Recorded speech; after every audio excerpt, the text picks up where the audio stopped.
I would like to acknowledge that this video is being filmed on the traditional lands of the Wurrundjeri people of the Kulin Nation. I pay my respects to their elders past and present, and extend that respect to any Aboriginal, Torres Strait Islander or First Nations people who may be watching this video today.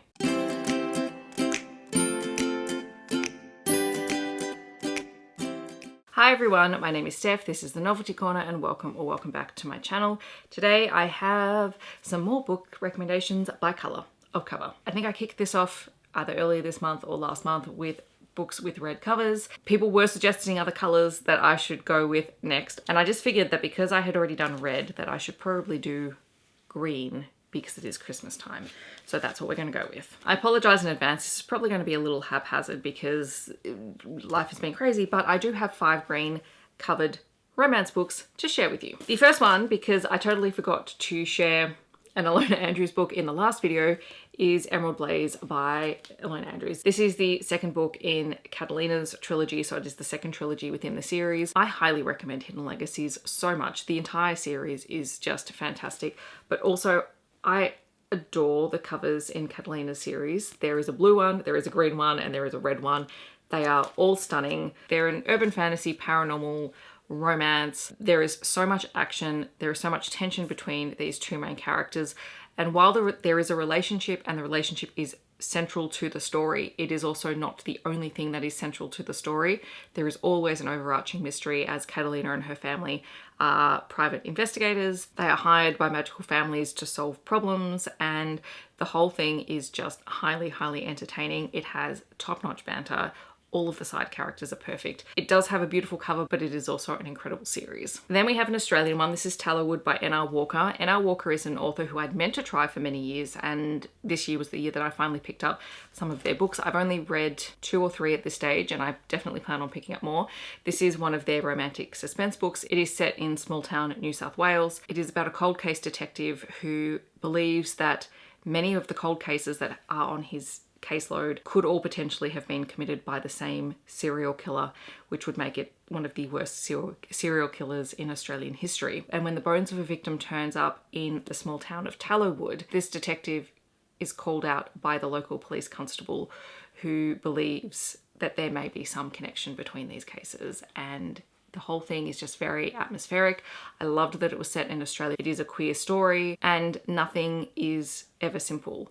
It is twisty and turny and just great. One of the very first romance books that I ever read and fell in love with was Well Met by Jen DeLuca. It is still one of my all-time favorites. It is a hate-to-love romance set in a Renaissance fair. It is sweet. It is the epitome of a summer read. It is just so much fun.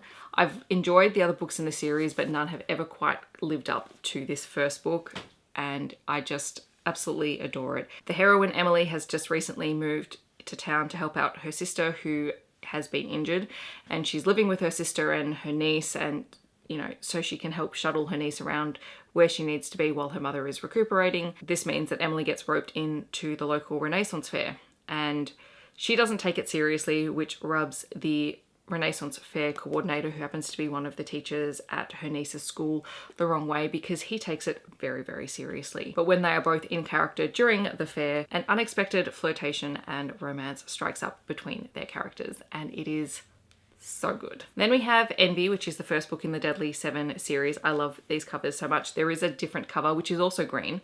If I remember, I'll put it on the screen over here. But I really adore this sort of special edition set that I have collected. These are superhero paranormal romance stories featuring a family of genetically engineered children who were stolen from the lab where they were created by an assassin nun and one of the scientists who worked there, and that all happened in the prequel called Sinner. And they were raised to become superheroes because each of them embodied a deadly sin, and their job was to remove as much of that deadly sin from the world as possible. And they do this through fighting crime.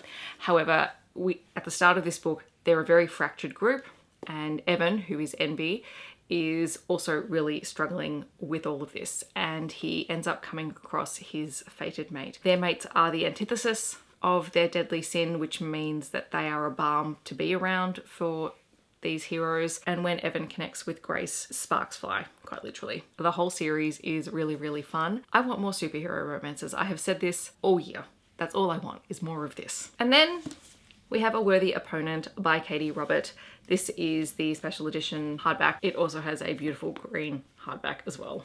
It's gorgeous. So A Worthy Opponent is about Tink, who left an abusive relationship with Pan 5 years previous to this story. And in order to get out of that relationship, she made a deal with Hades. And now that the deal period is up, she has to figure out what she's going to do next. And she does not want to run into Pan. And so she ends up making a deal with Hook, who is Pan's enemy. These two have very complicated feelings towards one another, and it takes them a little while to get into their groove and to get to know that they actually have each other's best interests at heart. It is super, super steamy. It is highly entertaining, and while it's not my favorite in the series, it is up there as one of the ones that I enjoy the most, and it's definitely time for me to do a reread of this series. All right, so there are 5 green cover romance book recommendations. Hopefully there is something in there that if you haven't tried it already, you might be willing to give it a shot. In the new year, I will be going back to the suggestions for colored covers that you guys would like to see, and I'm going to start making lists for those as well. But in the meantime, if you've thought of another book that has a green cover that you think is amazing, please leave it linked down below so that other people can find it, including me. I always need to find books, despite the fact that I will be reading books for the rest of my natural life at this rate. But that is not a bad thing. If you want to let me know that you're here but you don't want to leave a comment, feel free to leave any green emoji that you like down below. Otherwise, I hope that wherever you're on the world, you're staying safe and healthy, and I will see you in my next video. Thanks so much for watching. Bye, everyone.